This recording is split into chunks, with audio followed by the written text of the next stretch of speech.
រាសីចាំងអ្នកកុំឆ្ងល់ព្រះអាទិត្យចរដល់ទីជួបមួយជុំអោរីកែវកែវចាស់ទឹកចរដល់ទីជួបមួយជុំ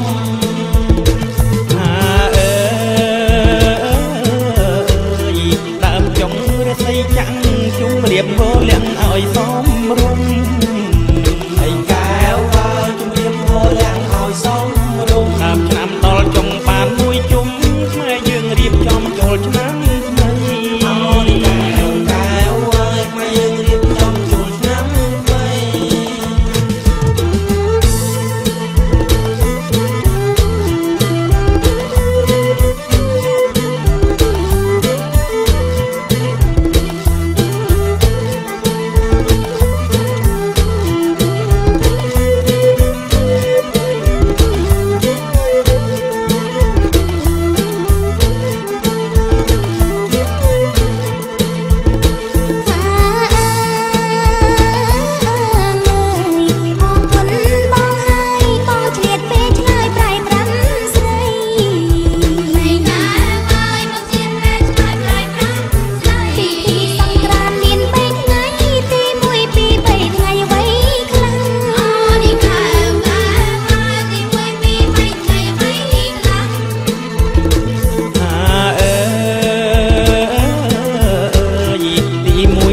ចូលឆ្នាំអូនអើយត្រូវចាំប្រវត្តិសាស្ត្រ